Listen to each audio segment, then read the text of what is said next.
வந்தாங்கல்ல, அந்த சார் இன்னும் தேடிக்கிட்டே இருக்காங்க. அந்த சார் இப்ப எங்க இருக்காங்கன்னு தெரியல. அந்த சார் நினைச்சிட்டு பயத்திலே இருக்கிறாங்க. பீகாருக்கு நம்ம முதலமைச்சர் பிரச்சாரத்துக்கு போனாங்க, ராகுல் காந்தி நம்பி போனாங்க. விளைவு என்னாச்சு? 243க்கு 202 இடங்கள்ல இன்னைக்கு வெற்றி பெற்று வந்திருக்கிறோம்.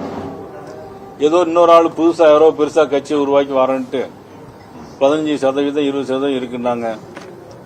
பிரசாந்த் கிஷோர் 2% ஓட்டு தான் வாங்கியிருக்காங்க. 238 இடத்துல டெபாசிட் போயிருக்கு.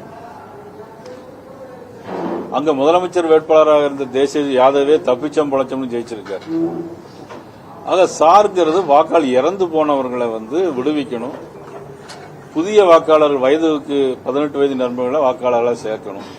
இதை தவிர உங்களுக்கு வேற ஏதாவது டெபினிஷன் இருக்கா? சாருங்கிறது அதுதானே. வேற என்ன சார் இதுல இருக்கு? இதுல என்ன மோசம் வந்திருக்கு? இதுல போராட்டம் பண்ண வேண்டிய அவசியம் என்ன வந்திருக்கு? வாக்காளர்களை சேர்ப்பதும் விடுவிப்பதும் தேர்தல் ஆணையம், அதை நடைமுறைப்படுத்துவதும் மாநில அரசாங்கம். எப்படி மத்திய அரசு திட்டங்களை அல்ல மத்திய அரசு நிதிகளை மாநில அரசு மூலம் செயல்படுத்த முடியுமோ அது மாதிரி தேர்தல் ஆணையம் அந்த இதை பயன்படுத்தியிருக்கிறார். முதலமைச்சர் சொல்லுகிறார் தேர்தல் ஆணைய கண்ட்ரோல்ல தானே இருக்குது எல்லா அதிகாரம் அப்படின்னா. ஆனா தேர்தல் ஆணையருடைய 10-15 நாள் கோட் ஆஃப் கான்டக்ட் முடிஞ்ச பிறகு திருப்பி அவர்கள் எல்லாமே மாநில அரசு போயிருவாங்கிறது முதலமைச்சருக்கு தெரியுமா தெரியாதாங்கிறது தெரியல. இவ்வளவு மோசமான முறையில் இந்த ஆட்சி நடந்துட்டு இருக்கு. எங்கு பார்த்தாலும் பாலியல் வன்முறை. கோயம்புத்தூர்ல பாலியல் ஒரு பெண்ணை 19 கூட்டிட்டு போய் அந்த ஆணை அறுவாளால வெட்டிட்டு தாக்கிட்டு விடிய கால் 4 மணி வரையிலும் படாத பாடுபடுத்தி எவ்வளவு அலங்கோலப்படுத்திருப்பாங்க 3 பேர் சேர்ந்து இளம் பெண்ணை.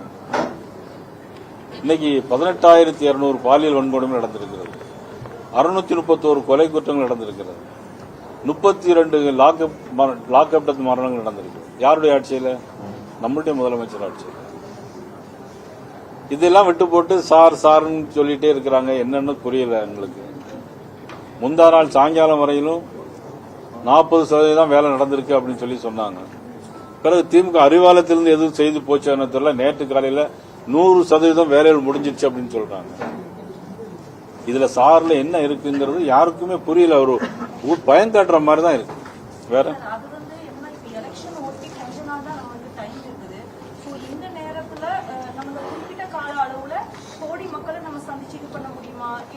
விவசாயம் ஏழை எளியோர்களுக்கெல்லாம் ஆன்லைன் பத்தி அந்த அளவுக்கு நமக்கு தெரியும் நம்ம சொல்ல முடியாது. அதுக்கான டைம் எந்த அளவுக்கு கொடுக்கப்படுது, அந்த கால அவகாசம் ரொம்ப கம்மியா இருக்குது. என்னன்னா சார் இது மெயினா பேச்சு கொண்டாது. நல்ல கேள்விதான் சார். டிசம்பர் 4 வரைக்கும் சொல்லியிருக்காங்க. நம்ம தேர்தலுக்கு இப்போ நவம்பர், இப்போ டிசம்பர், ஜனவரி, பிப்ரவரியில கோட் ஆஃப் கான்டக்ட் 4 மாசம் இருக்கு. இந்த 1 மாசத்துல பணிகள் முடிச்சு இந்த 4 மாசம் அதுக்கப்புறமும் அதுக்குள்ள டைம் இருக்கும்.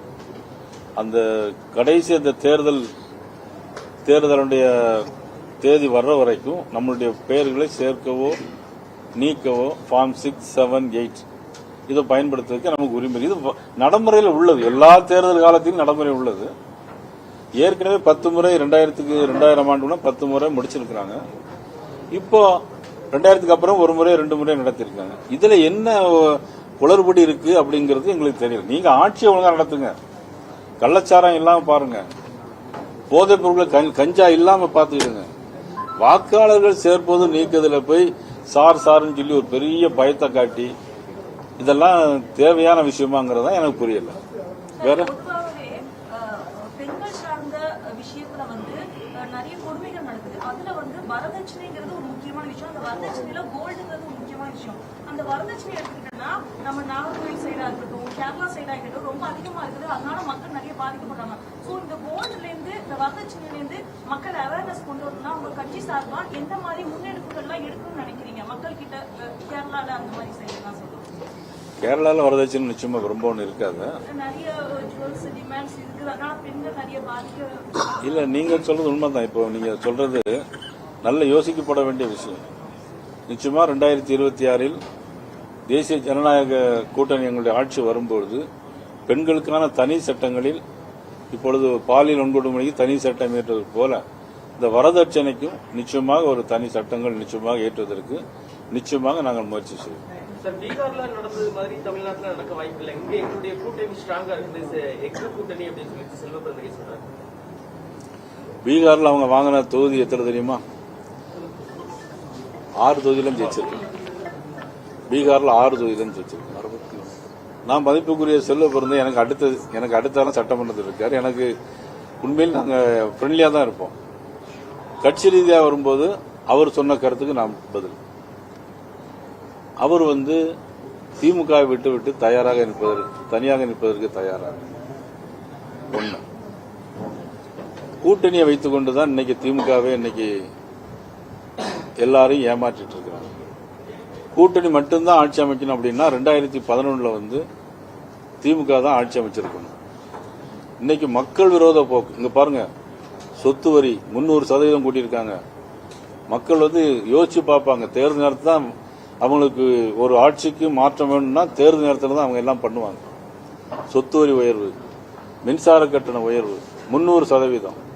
சரி, மின்சார கட்டணத்தை 2 மாசத்துக்கு ஒருக்க தான் 2 மாசத்துக்கு ஒருக்க இருக்கத நாங்க 1 மாசத்துல கொண்டு வந்து சொன்னாங்க. செஞ்சாங்களா? செய்யல. நீட் தேர்வு செய்யல. 1000 ரூபாய் கொடுப்போம்னு சொன்னாங்க. பார்லிமெண்ட் எலெக்ஷன் 2 வருஷம் கொடுக்காம 2 வருஷம் கழிச்சு பார்லிமெண்ட் எலெக்ஷன் வந்தாலும் கொடுத்தாங்க. இன்னும் மீதி இருக்குன்னு துணை முதலமைச்சர் சொல்லிட்டு இருக்கிறாங்க. சரி, முதல்ல எல்லா பெண்களுக்கும் கொடுப்பாங்க. அப்புறம் தகுதி வாய்ந்த பெண்கள் அப்படின்னா என்ன தகுதி வச்சிருக்காங்க திமுகவில் பெண்களுக்கு அப்படின்னா நடைபெறக்கூடிய பாலியல் வன்கொடுமை தான் அது சாட்சியா அமையும். இப்படி நிறைய திராவிட முன்னேற்ற கழகம் இந்த 5 ஆண்டு கால இந்த 4.25 வருஷ அரசாங்கத்தில் நல்ல விஷயங்கள் எதுவுமே மக்களுக்கு செஞ்சதாக தெரியும். சார், இப்ப ஸ்டேஜ்ல பேசும்போது 200க்கு அதிகமான தொகுதிகள்ல நாங்க வெற்றி பெறுவோம்னு சொல்றீங்க. சோ உங்களுடைய ஒரு தலைவரா உங்களுடைய ஆசை இருக்கலாம். பட் தமிழ்நாட்டை பொறுத்த வரைக்கும் இது கொஞ்சம் அதிகமான ஆசைன்னு நம்ம எடுத்துக்கலாம். அந்த விஷயம் சொல்லலாம். நீங்க அதிகமான ஆசையாக கூட இருக்கலாம். நீங்க சொல்றதை நான் அப்படியே அப்ரூவல் பண்றேன். ஆனால் நிச்சயமா பெரும்பான்மை இடங்களில் வெற்றி பெறணுங்கிறது அதனுடைய எங்களுடைய நோக்கம். 200 தொகுதியில் நம்ம ஜெயிப்போம். மக்களுடைய மனநிலை மாறி இருக்குங்கிற ஒரு யூகத்தின் அடிப்படையில் சொல்றேன். அது நடக்கலாம். அதிகமான ஆசையாக கூட இருக்கலாம். அதிமுகவோட இருக்கிறதுனால அப்படி சொல்றீங்களா? இதுவே தனியா இருந்தா கூட இதே மாதிரி தான் உங்களுடைய ஸ்டாண்ட் இருக்குமா? இப்போ அதிமுகவோட இருக்கிறோம். என்னுடைய ஸ்டாண்ட் அதுதான். சரி.